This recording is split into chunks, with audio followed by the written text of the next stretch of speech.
So a lot of us are still trying to keep up with the Joneses in the year of our Lord 2024. And I hate that for us. Like, I hate that for the girls. The girls are down bad when it comes to social media.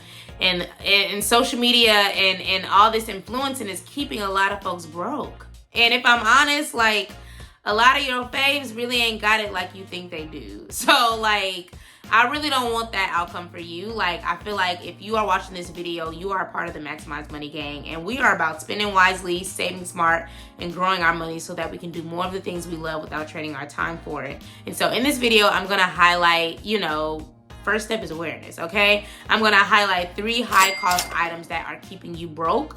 And I'm going to offer some alternatives, and some different ways that we can think about our money and how we can spend our money so that we aren't, signing up for stuff that we realistically can't afford, okay? And this is just from life experience because I have definitely been there. But now I don't care what other people are doing. I'm going to do what's best for me. So before I get into it, hey girl, hey, or hey boy, hey. My name is Jocelyn, and I teach Black women like you how to, use your 9-to-5 incomes to save more and spend wisely so that you can do more of what you love without trading your time for it and without going deeper into debt for it. So I am a 9-to-5 earning girly. I'm building this business as well, but, I have definitely been in many situations where I spent money on stuff that truly didn't matter. So let's get into the 3 high cost items. Number 1, luxury apartments, okay? So where we stay, where we lay our head is often the biggest expense that we have. Unless you stay with family, or you're, whatever. You stay with family, friends, whatever. But this is often our biggest bill. And I feel like a lot of us rush adulthood, and rush to have these things because they see other people having it and they really aren't ready for it, financially. Why do you want a luxury apartment and you only make $60,000 a year? Like, make it make sense, And so for me, just to give you a little context, like, I didn't get my first luxury apartment until I was 32. Like, I was 32, before then, the first apartment that I got, it was a condo. Was it? No, the first apartment that I got, it was a studio. It looked like the Insecure studio. If you saw where Issa and Lawrence stayed, like season 1, like that's what my apartment looked like, except it was a studio. Like garden style, a pool in the middle, like it was giving Basic Betty. But I was so excited to be living on my own. Like, I didn't care, baby. I didn't care, okay? I think I was maybe 22. No, I had to be like 23, 24, like when I finally got to live on my own. And all I could afford was that studio. And I was like, I'll take it. I was so excited. And I love that apartment, because I had just gotten my first job in my actual field. And baby, it wasn't paying me too much. I was getting paid probably about $40,000. Like, the fact that I was able to find a studio that fit my budget was a blessing. But that was also very, very long ago. Like, I'm sure that place is now probably $2,000, $3,000, maybe $25,000, because it was in a good location. Like, it was a beautiful neighborhood. Anyway, I'm going on a tangent. But essentially, like, I knew that I had student loans. This was before I paid them off. I knew that, like, my job wasn't really giving me much money. Like, I knew that this was my first grown woman job, and I didn't want to like stretch myself too thin because I had so many other things that I needed to spend my money on. So like, I didn't get my first big girl place until 10 years later, like, and by the time I did, I was so like gung-ho because by then I had paid off my student loans. By then I had really like grinded to like get out of debt and save money for this future house that I wanted. Like, I didn't even envision myself staying in that luxury apartment for longer than a year. And I did. I stayed in there for 2 years. But like, nah. Like, I was like, I'm not about to go back into debt just to get this bougie apartment that I want my friends to be impressed with. Like, I didn't care. Like, I was like, okay, how much is this? X amount of money, I can afford that. So I based what I looked at based on the numbers that I had in mind. Now, did I see some nicer apartments that I would have rather stayed in? Absolutely. But they didn't fit my budget. And even though back then I didn't have a budget per se, I had a rough amount of how much I wanted to spend. Now, when it was time for me to buy my house, I had an exact amount that I wasn't willing, that I wasn't willing to go over. Like, I had an exact amount that I knew that I can comfortably afford just in case ish hit the fan. And so I made sure to only look at houses within that range. And obviously you got to calculate your whole, principal, interest, taxes, and insurance. And encompassing all of that, I still had a number that I didn't want to go over. And thankfully that worked out, because the thing about home ownership is that, if you are in an area that appreciates in value, your property taxes are going to go up. Now, that's good news if you, stay there, because that means if you sell, you're going to be selling it for a higher price. But it's bad news if you, set this number and you exceed it by $500. Like, that's just aggressive. Thankfully, that's not my story.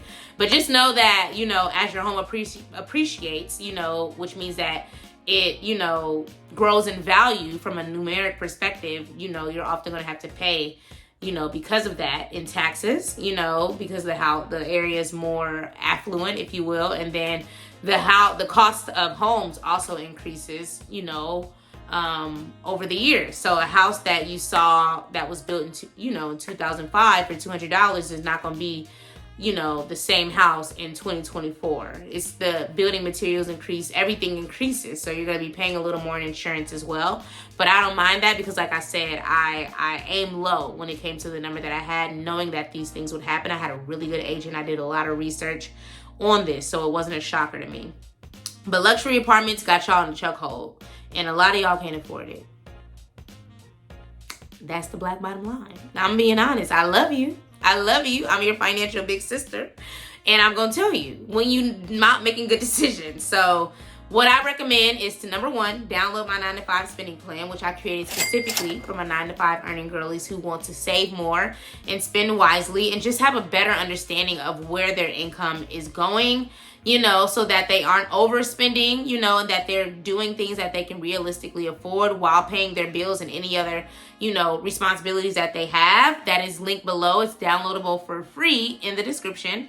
And then two is I want you to really make a plan of the things that matter the most to you when it comes to apartment shopping, because a lot of these luxury apartments have stuff that y'all don't even use. Like, I knew when I was looking, I needed three primary things. I wanted a pool because it's hot as hell where I live most of the year. I wanted a gym because I had already canceled my gym membership. And I said, I'm going to have to loop this in somewhere else. And then 3, I needed a patio because, I like to partake in things that need fresh air from time to time. So, I couldn't really smoke it in the apartment, even though I did. But I just like the idea of being able to sit outside. I think I put a little chair out there, girl. It was giving Jody's mama from Baby Boy. I enjoyed it, though. It gave me life. So, make a list of the things that are most important to you. A lot of y'all don't need no community room. A lot of y'all don't need no game room. That stuff didn't matter to me because I knew I wouldn't use it, And so those things also come with amenity fees, and the more stuff they have, the more they're going to charge you, baby. Don't sleep. Amenity fee can be $100, an extra $100 sometimes. Mine was only $30 because we only had a gym, we had a pool, we had a little rec center, not really with games. I think they did have a little pool. Actually, they did have a little rec center adjacent to an area that you can rent out for parties, but they do parties. Every month they had little community activities so you could eat and drink it for free. I was totally into it. I really love that place. And it was basic luxury. My apartment was only $1,200 a month, just to put it into context. And depending on where you live, that can be a lot, that can be a little. But for me, coming from Cali, I was $1,200 and I get my own place. I get hardwood floors. Oh, I'm into it. Signed the dotted line. So get clear on what you can afford. Do not try to keep up with the Joneses. The fact that a lot of y'all are paying more than what I'm paying for a mortgage really just bothers me inside. And the girls are down bad. And I just don't want that for y'all. You really don't need floor-to-ceiling windows. Let's be real. Do I want that for my house? Hell yeah. But what do I want floor-to-ceiling windows for? I don't have no ocean out there. I feel like there's a time and a place for those kind of things. So that's point 1, baby. Point 2 are bachelorette and or birthday trips. Now, Let me be clear. I am a birthday celebratory kind of girl. Like, I go big for my friends. I go big for my family. I go big for whoever I'm dating at that moment. Like, I go big for me. I'm a big birthday girl. And I also just love celebrations as a whole. So that's why I wanted to highlight bachelorettes as well. Because I feel like a lot of folks is going overboard with these bachelorette parties. You know, going overboard with birthday shit. Like, why are you spending $10,000 on this kind of stuff? You know, like, you gotta go, you gotta fly first class, you gotta do this, you know, pool with flowers all over the place. Like, you ain't gotta do all that stuff. A lot of the stuff that y'all be wanting to do, you only want to do it because you saw it online. Now, to be clear, I'm a TikTok girl. I have built whole itineraries around stuff that I've seen on TikTok, but I've only done it for the things that I actually want to do. Like, I'm not going to look at somebody's TikTok and be like, oh, let me copy her whole itinerary. Because I guarantee half of the stuff that she did, I'm probably not going to want to do. So that, you know, goes back to knowing who you are and being realistic. Because I don't want us to go into debt just to celebrate a milestone in our life. Like, I feel like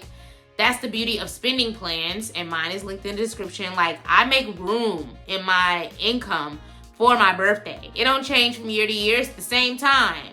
So I always make sure that I have money to celebrate. Now, will I exceed the amount? Probably. But at least I've set aside the majority of it. I'm not going to triple what I allocated and lose that money. Like, I got bills when I get home. So, like, I'm going to ball out, but I'm going to ball out responsibly, you know? So I just feel like don't let social media have y'all doing stuff that you really don't really have a desire to do. Like, that's really what it boils down to. And just to give this a clear-cut example, let's talk about bachelorettes in particular, because I feel like this is where a lot of folks do too much.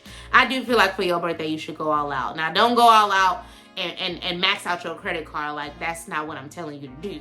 But, like, for one of my friends, she was a part of a bachelorette party, right? And so the bride, you know, the bride-to-be, had this, like, extensive, you know, plan to, like, go, you know, away. And her wedding was also away. And these were two separate trips. And so, like, thank God for her friends being honest with her. Like, I feel like she told me that, like, maybe half of the party was like, girl, I would love to, but, like, I just can't do this and the wedding. Like, I can't go away 2 times. Like, but I want to celebrate you, so I'll send a gift. And so after a while, she's like, okay, well, like, I kind of want my friends here. Like, let me rethink this. And so she ended up, like, canceling the bachelorette trip and just made a bachelorette experience in her hometown, because that way the friends that weren't already in the hometown could get there because they could stay with her. They can rent out an Airbnb and, like, make it more cost effective, because folks got kids, folks got bills, folks got all these things.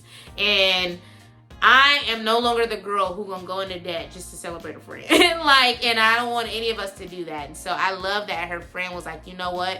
Let me be intentional. Like, let me think twice about this, because I can go on a honeymoon with my honey.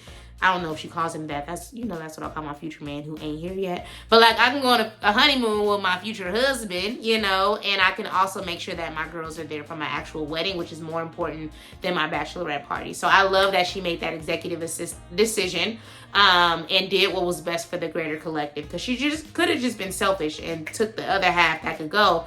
But now it benefits everybody, you know, and it sounds like it was such a great experience that, like, probably was just as fun as being somewhere abroad, because I'm an abroad girl I'm an abroad girl too, you know. I love being abroad. But I just love that she, you know, thought about her tribe and did what was best for the greater collective. Which leads me to point 3. The number one thing that we are, you know, spending too much money on is online shopping. So, like I mentioned, I have a whole video on, like, impulsive spending habits that I'm leaving in 2023. I'll pop that up on the screen. Please watch that. It's also linked in the description. But I am an impulsive buyer. I spend when I'm happy. I'm spending when I'm sad.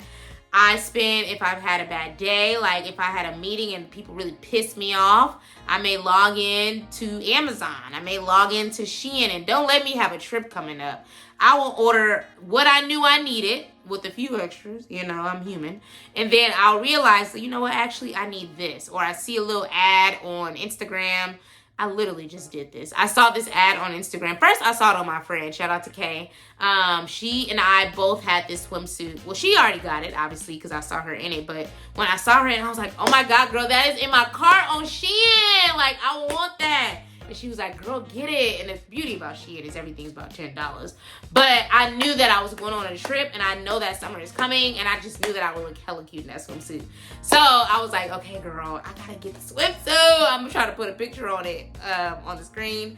But when I ordered all my stuff for my upcoming trip, I realized that I forgot the damn swimsuit. And so when I logged on Instagram and I saw an ad from another vendor with the swimsuit, I said, oh my God, I forgot to get my swimsuit. So girl, I had to go on to Shein, add it to the cart, you know, and I've gotten 2 additional things since then. Like, these are real struggles that I have. So it's not just you, is what I'm trying to say. It's real struggles that I have.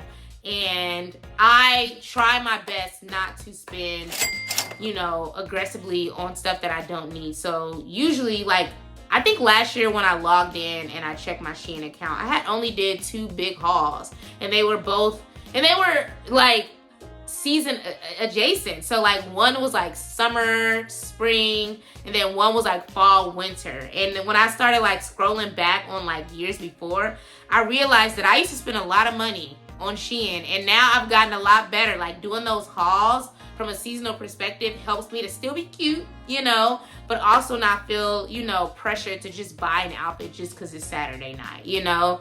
All the stuff that I ordered from my summer haul.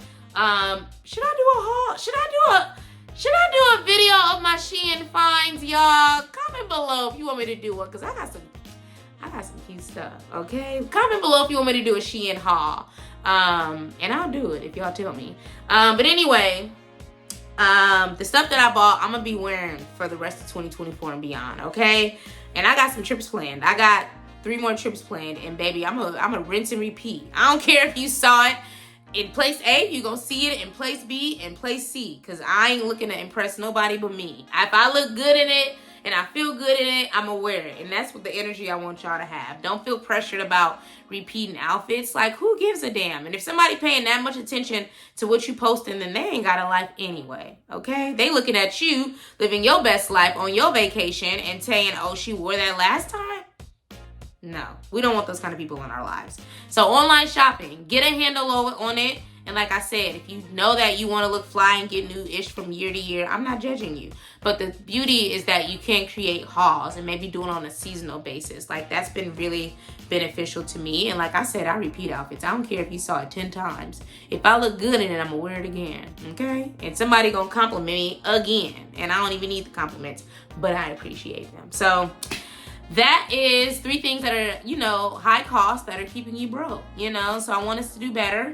And if you are realistic and honest with yourself, you know that you may not know what you can afford, but you at least know that you need to do a better job of spending within your means. And so, you know, I want you to make a better plan. I want you to make a plan to be a better steward of your money. And you can, of course, do that with my 9-to-5, you know, spending template that is linked in the description, available for free. But if you already have the template and you're like, okay, girl, I love this, but like, I'm ready to take it to the next level. Like, how can I save more? Like, how can I get out of this debt? Like, how can I manage my money the way that you telling me that you manage your money? And that is with my Thrive with my 9-to-5, Thrive with your 9-to-5 money mastery session. So this is 60 minutes of actionable resources that will help you to save more, that will help you to spend wisely, and that'll help you to grow your money. So instead of us feeling like we have to go out and get a new job, we have to go drive Uber Eats, we got to do DoorDash, like, you really don't have to do any of that stuff unless you want to. You know, like, second jobs